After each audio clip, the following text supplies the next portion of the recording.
Марш судей.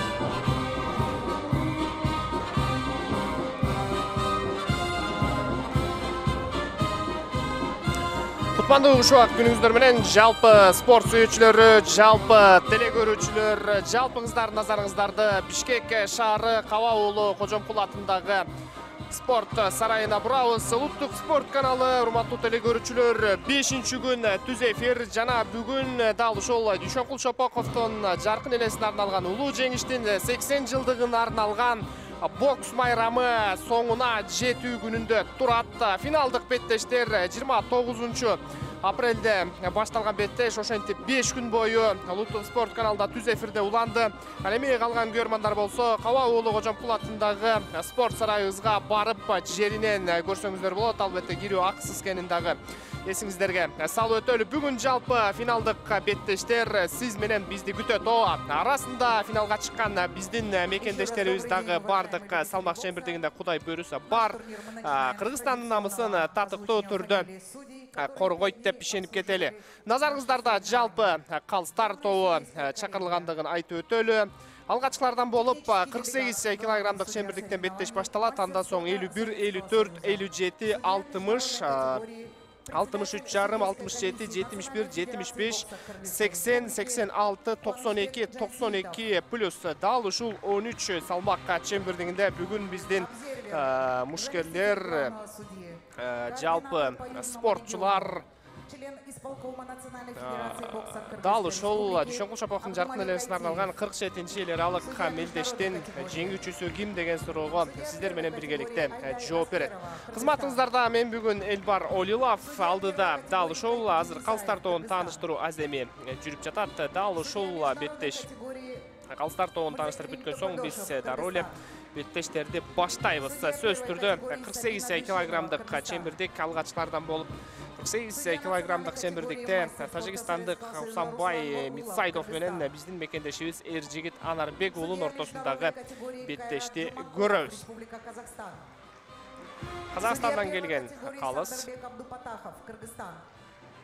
Судья национальной категории Адилет Айтиев, Кыргызстан. Азыр жалпы калстар тобунун борбордогу баяндамачы тааныштырып турат. Андан соң кайрадан сиздер менен биргеликте бул беттештерди көрүүнү улантабыз. Судья международной категории Бекзат Абдурашидов, Кыргызстан. Судья международной категории Алекс Мор, Германия. Судья международной категории мастер спорта Кыргызской республики Юрий Зеленков, Кыргызстан. Судья международной категории мастер спорта Советского Союза Айбек Алымкулов, Кыргызстан. Судья национальной категории Алымкул Садыгалиев, Кыргызстан. Судья национальной категории Аширали Эрматов, Кыргызстан. Судья национальной категории Аширбек Бутумбаев, Кыргызстан. Судья национальной категории Марат Термичиков, Кыргызстан. Судья национальной категории Бишен Алымкулов, Кыргызстан. Судья первой категории мастер спорта Кыргызской республики Алтынбек Улу Сыймык, Кыргызстан. Судья международной категории Сергей Крутасов, Российская Федерация. Судья международной категории Хуршет Абдуллаев, Таджикистан. Судья национальной категории мастер спорта Советского Союза, мастер спорта международного класса Узбекистана Алишер Ашурматов, Узбекистан. Судья международной категории Михрот Умаров, Таджикистан. Судья международной категории заслуженный тренер Кыргызской республики Турдалы Омуров, Кыргызстан. Судья национальной категории Курмат Кадралиев, Кыргызстан.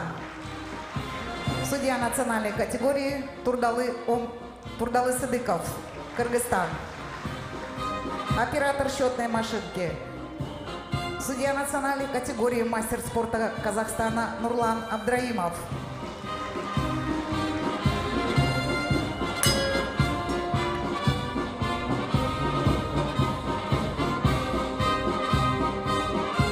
Урматтуу көрүүчүлөр, жалпы калыстар тобу менен таанышып алдык. Финалдык беттештерди дал ушул калыстар тобу калыстык милдетти аткарат. Финалдык беттештер эмес, жалпы эле беттештин бардыгында дал ушул эл аралык даражада калыстар өзүнүн калыстык милдетин аткарышты.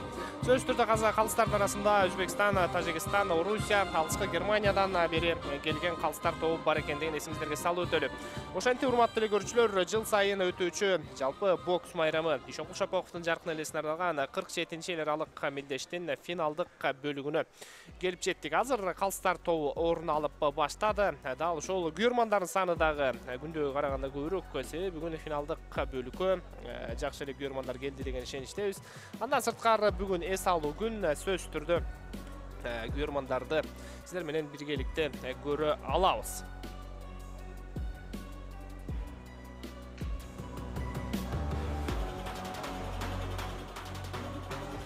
48 килограммдык чембирдик Тажикстандык мушкер менен Кыргызстандык мушкер беттеш алып барарын айтып өтөлү. Андан сырткары 51 килограммдык чембирдикте Анваржан Хожаев менен Испаниядан келген Мартин Молина беттеш алып барат. Өтө бир курч беттештердин бири экендигин дагы белгилеп өтөлү.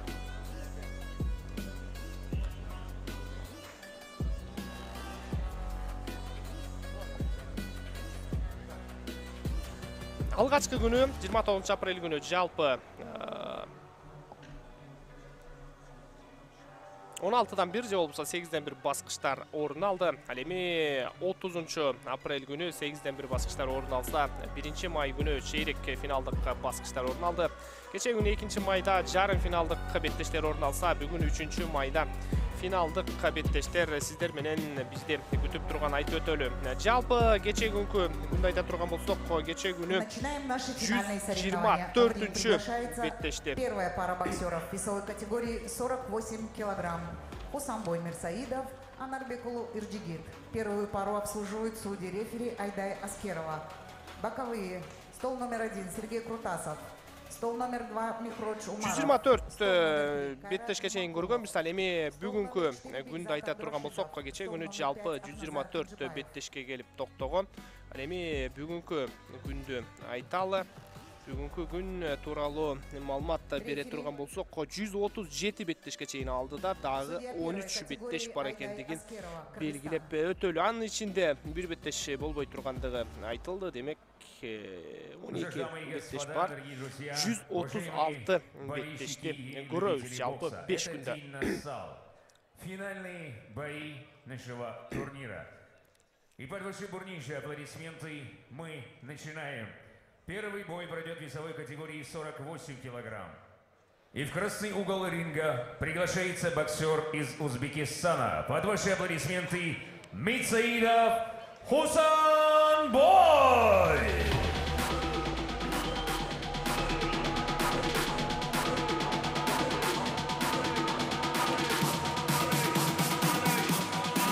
Килограммдык чембирдик биринчилерден болуп кечиресиздер, тажикстандык эмес, мен буга чейин Тажикстан деп жаңылгам. Өзбекстандык мушкер Мирсаидов Хусанбай биринчилерден болуп, ал кызыл бурчтан чыгып келди.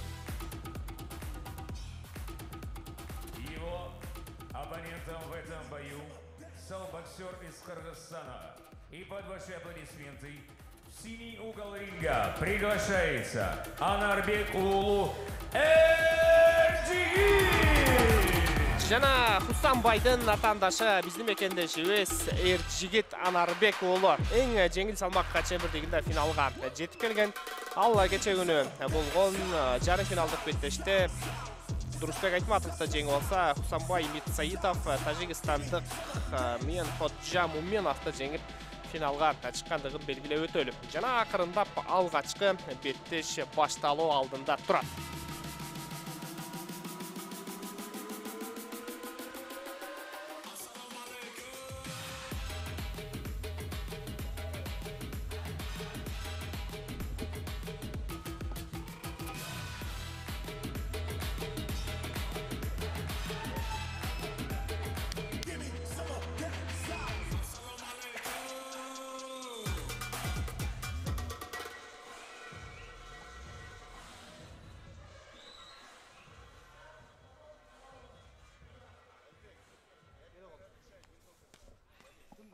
Жана биз бүгүнкү күндөгү эң алгачкы финалдык бөлүктү көрүүнү баштайбыз. Первый раунд.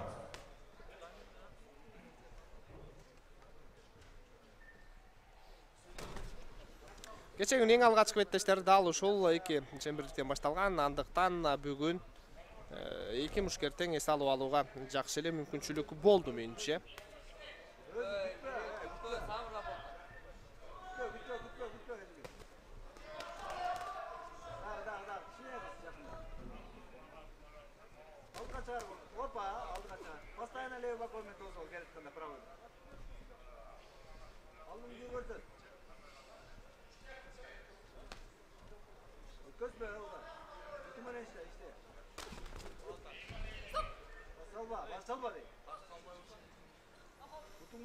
Алгачкы 1 мүнөттүк азырынча мушкерлер бирин-бири байкап көп деле бир куаттуу соккуларды өткөрүшө элек. Эми гана Хусанбай Митсаидов чабууга чыгып көрдү.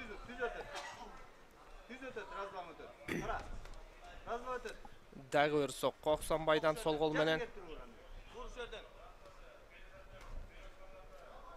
Азыр Эржигет кирип бара жатат да жакшы эле. Жана Хусанбайдын дагы бир эки соккусу атаандашка таамай.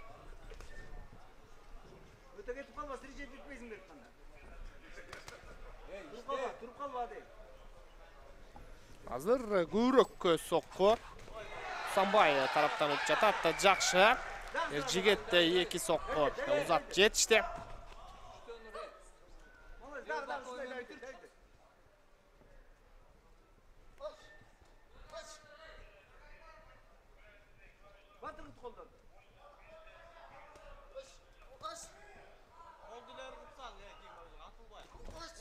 Жакшы. Эржигиттен азыр эки сокку атаандашка таамай тийди. Деген менен өзү да бир сокку өткөрүп алды. Жана куаттуу соккудан атаандаштын куаттуу соккусунан Эржигет качып котулду. Жана Хусанбай Митсаидов да бир 3 соккуну атаандашка таамай жөндөдү.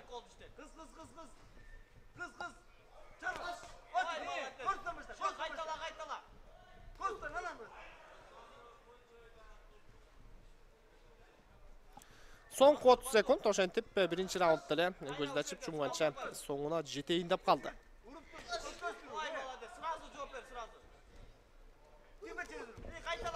Жакшы. Эржигет аягына чейин улантыш керек.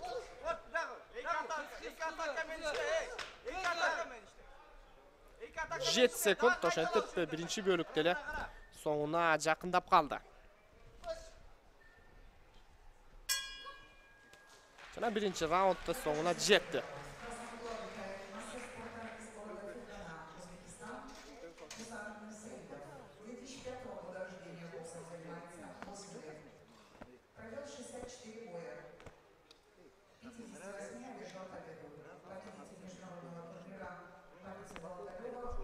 Хусанбай Митсаидов 2005-жылы жарык дүйнөлүгүнөн Фергана шаарынан келген мушкер жана спорттун чебери экендигин белгилеп өтөлү.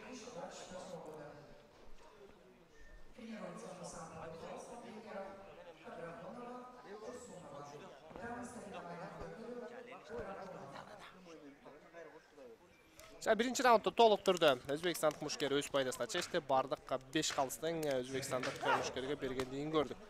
Демек, эсеп сандары биринчи бөлүктө 5-0.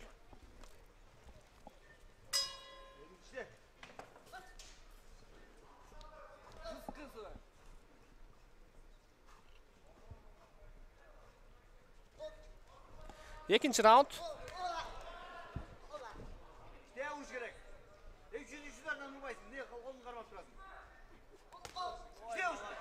Жакшы.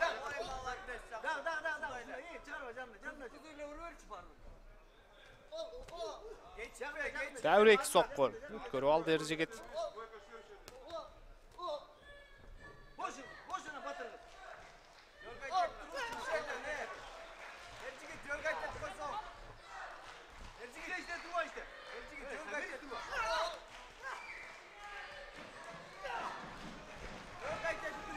Жана Ержигит атандаштын артынан колап сокку узатууда. Каршы чабуулдардан абайлаш керек. Каршы чабуулдарды көбүрөөк өткөрүп жиберип жатат. Жана дәвир сол кол менен тамай сокку өткөрүп алды. Ержигит абайлаш керек. 1 мүнөт артта калды.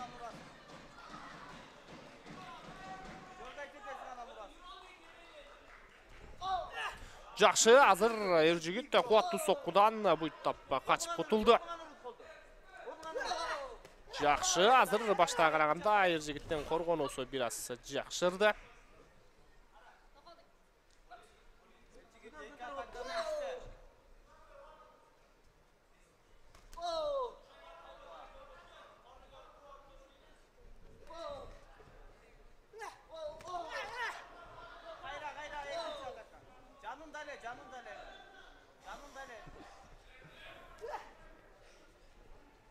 Bir minut 10 sekund vakit.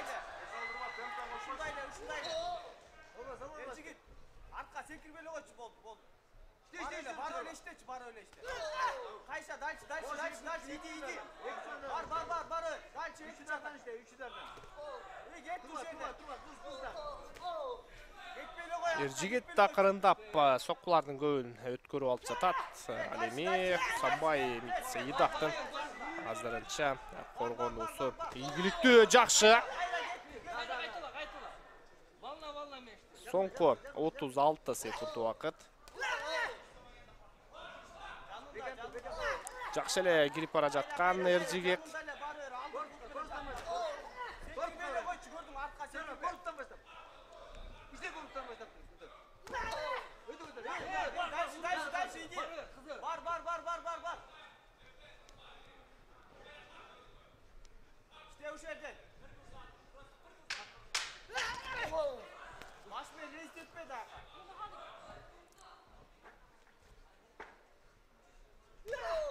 Жакшы, акыркы 2 сокку атандашка тамай өттү.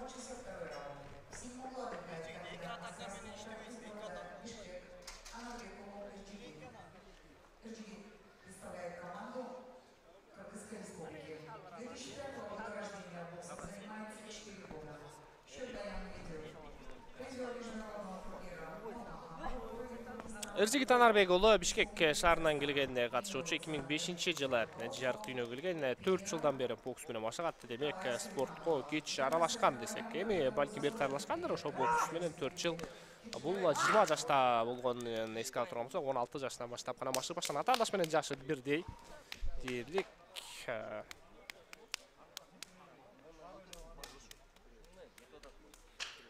20 жаштагы өсүп өнүп келе жаткан мушкерлерибиздин бири.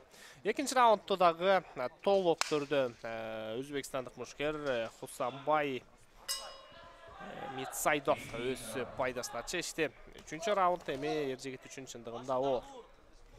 Былтыркы жылы 48 килограммдык чембирдикте ошол Ишемпол Шапоковдун жаркын элесине арналган 46-чы эл аралык мелдеште Володя Нацаканян жеңип алса, экинчи орунду Акылбек Асылбек уулу жеңген болчу.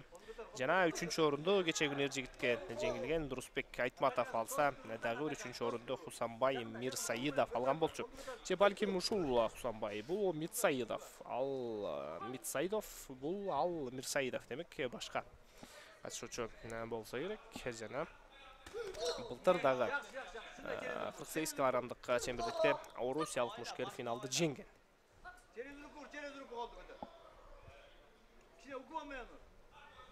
Жана 3-чү раундтун 1 мүнөтү дагы артта калып кетти.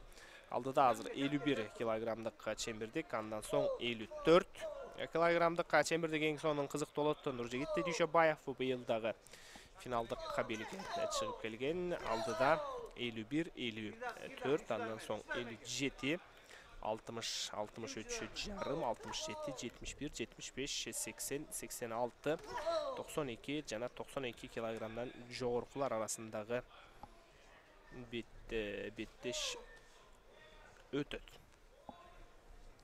Топтора 1,5 мүнөт убакыт артта калды. Биринчи жана экинчи раундда Ержигит толук түрдө алдырып жиберген. 3-чү раундда бул ушунча тобокелчиликке барып атандашты нокаутка кетирип эле жеңбесе жөнөкөй жеңиши кыйын болот. Азыр өзбек мушкери коргонуп коюштары мүмкүн. Хусанбай Митсайдов. Эң катышуучулар аз салмак чембирдиги дал ушул 48 килограммдык чембирдик.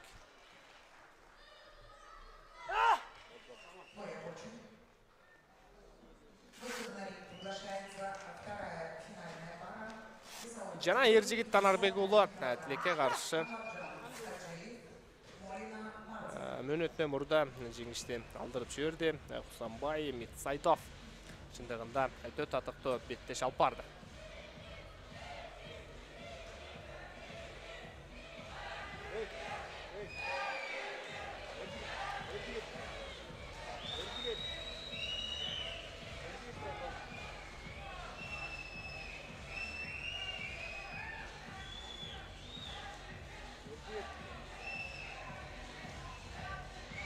Дамы и господа, давайте искупаем обоих боксеров. Бурнейших аплодисментов. Ну а в этом противостоянии весовой категории 48 килограмм единогласным решением судей победу одержал боксер из Красного Митсайдов Хусанбай. Жана Хусанбай Митсайдов 2025 жылы өткөрүлгөн Шоңкул Шопокун жаркын элесине арналган 47-чи эл аралык камелдештин жеңүүчүсү. Биздин мекендешибиз дагы татыктуу түрдө беттеш алып барды. Эржигит Танарбек уулу бар болгону бул беттеште ага бир аз гана ийгилик жылмайган жок.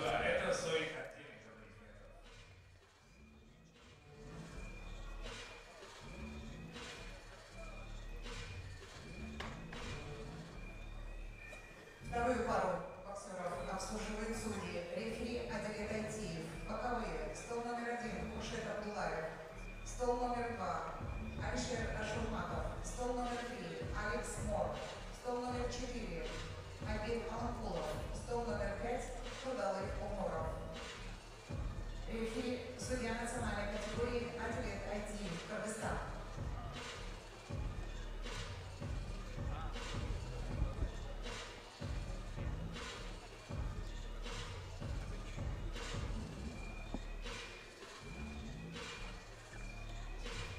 Ну а мы продолжаем.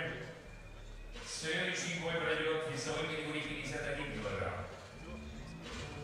И в красный угол ринга приглашается боксер, представитель Кыргызстана. Под ваши бурнейшие аплодисменты Ходжиев Анварджан.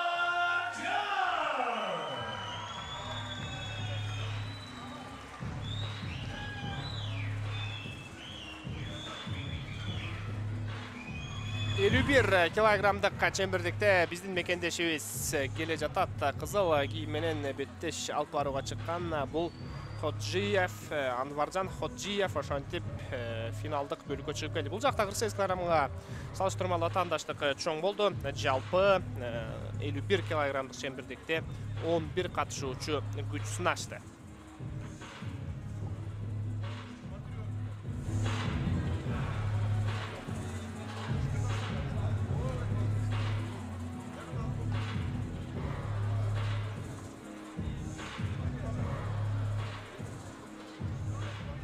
Его оппонентом в этом бою боксер из Испании. В синий угол ринга приглашается Молина Мартин.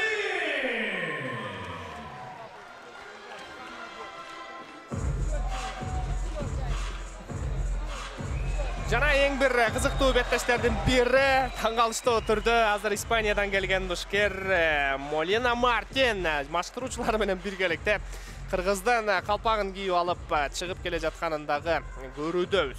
Эң бир мыкты мушкер, ал чындыгын айта турган болсок, бир да катаандашын сезген жок, чындыгында өтө мыкты деңгээлде беттеш алып барды. Алгачкы күнү Мартин Молина биринчи күнү биздин мекендешибиз Элбек Рустамбек уулун жеңип алган. Андан соң 1 май күнү Мирлан Түркбай уулун жеңди. Эми кече күнү жарым финалдык беттеште болсо Орусиядан келген Михаил Прокопьевди жеңип финалдык бөлүктү камсыздаган. Михаил Прокопьев өтө жакшы тандааштык көрсөттү. Бирок болбой эле Мартин Молина аны дагы жеңип финалдык бөлүккө чыгып келди. Эң эле бир кызыктуу делинген беттештердин бири жана биздин мекендешибиз татыктуу түрдө каршылык көрсөтөт деп ишенип туралы. Geçen günü vatandaşı Martin Prokopyev alдағы 94-жылғы тажрыйбалуу мушкер болчу. Орусиянын спорттун чебери. Карабастан Мартинге утулуп калгандыгында көргөнбүз. Жана бүгүн кызыктуу беттеш. Ал эми биздин мекендешибиз Анваржан Ходжаев тууралуу айта турган болсок, алгачкы 8-1 баскычтан беттеш алып барган жок. Ал эми 1-май күнү Анваржан Ходжаев дагы бир биздин мекендешибиз Байел Үрстөнбай уулун жеңип алган болчу. Ал эми кече күнү жарым финалдык беттеште дагы бир биздин мекендешибиз Жеңиш Улпатовду жеңип финалдык бөлүккө чыгып келди. Анваржан Ходжаевда бары жайында моралдык, психологиялык абал, физикалык абал менимче бары жетиштүү деп ишенип туралы. Былтыр дал ушул 51 килограммдык чембирдиктен жеңүүчүсү так ушул биздин мекендешибиз Анваржан Ходжиев болгон. Демек, быйыл Анваржан экинчи жолу жеңип, өзүнүн жеке рекордун жаратат деп ишенип туралы.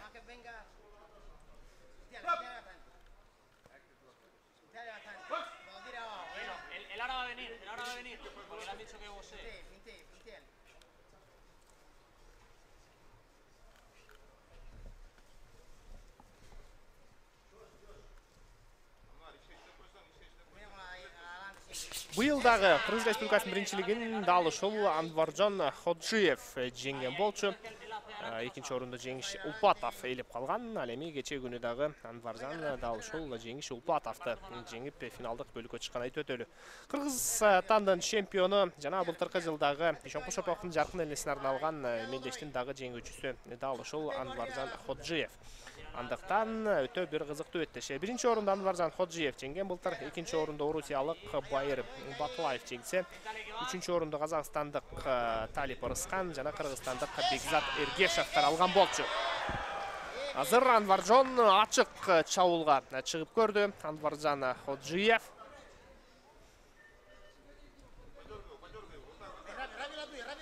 атандашты жакшы эле бурчка камап кирип бара жатат. Анваржан жакшы.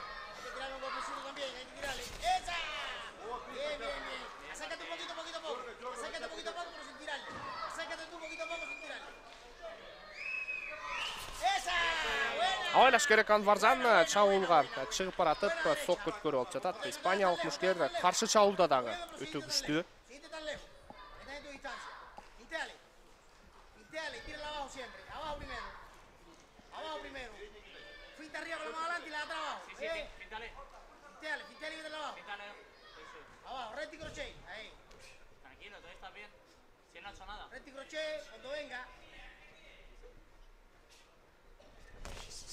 Жакшы.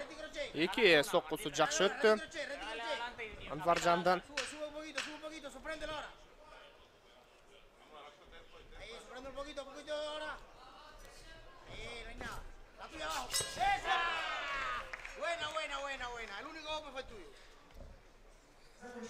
Биринчи раундда соңуна келип жетти.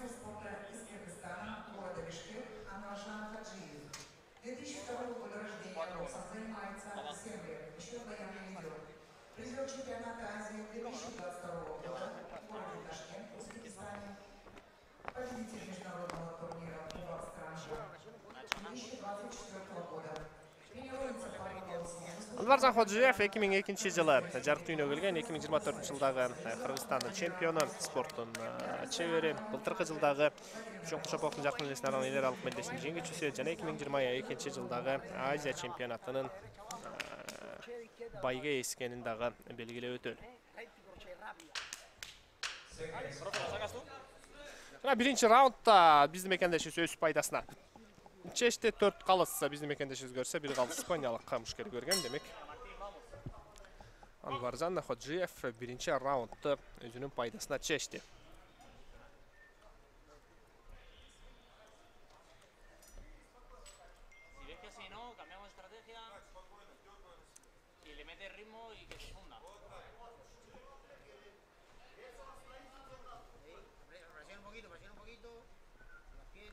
poquito que te la tire, finteale, presiona un poquito.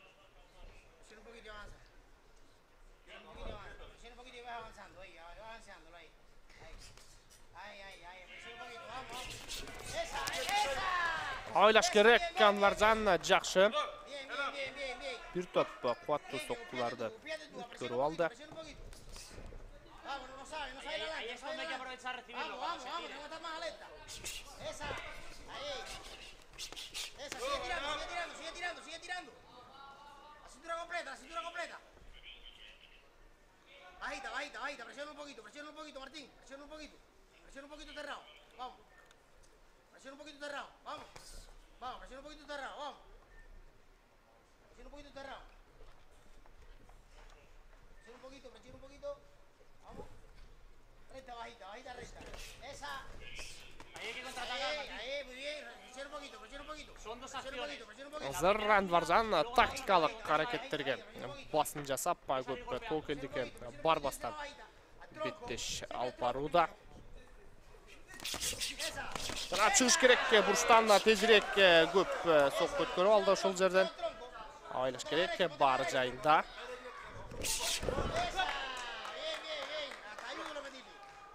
Hasta ayudo lo metiste. Presiona un poquito. Y vence abajo. Presiona un poquito y vence abajo. Él está nervioso. Él está nervioso de la caída. Jana ikkinchi raundda bayqasangizlar, Martin Molina Finteala primero. aktivlikni bir to'yla kuchaytganday. Ahí. La segunda le mete. Hay que sacar un poquito, Martín. Hay que sacar un poquito abajo primero. Presiona un poquito. ¡Esa! Ahí trabaja.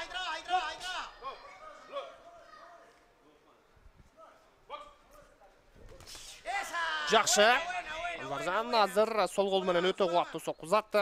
Sube la mano, mantén la mano arriba, presiona un poquito. Presiona un poquito. Ahí. Presiona un poquito y métela abajo. Ahí no hay nada. Abajo, baja la cabeza.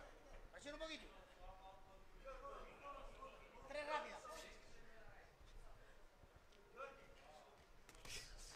Vamos, presiona un poquito. Se agacha mucho.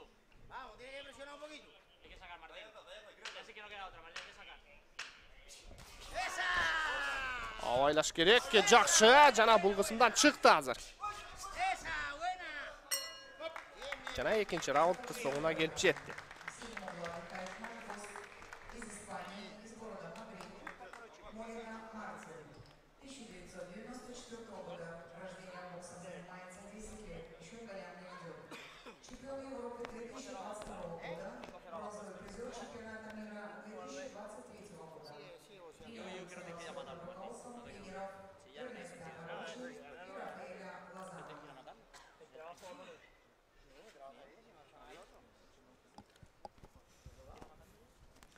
Anvarjon atandash Martin Molina 1994 yil jarib o'ynagan 31 yoshda. Anvarjonga qaraganda bir top tajribasi ko'proq, deylik 8 yoshga oldi.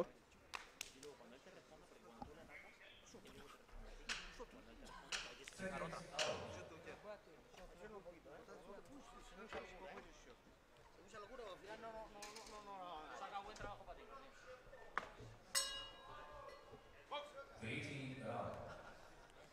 Jana 3-chi chechuvchi raund.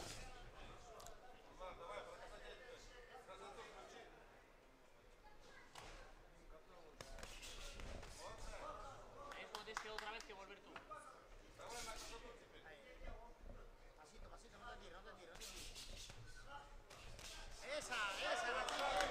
Bien. Bajita.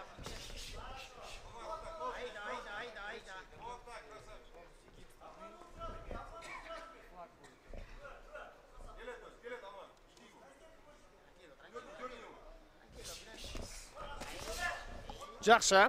Qarshi chavuldan hozir Una dura, Martín. Anvarjon o'zini ko'rsatib jatadi. Abajo primero. De arriba y de abajo. ¡Esa! Buena.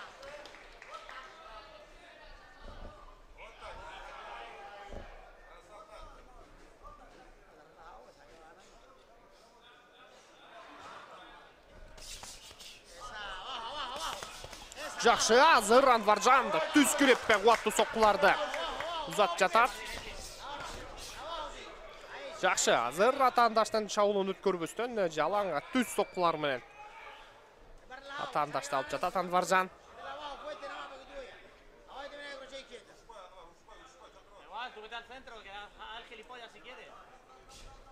Tranquilo, deja que haga lo que quiera ahí.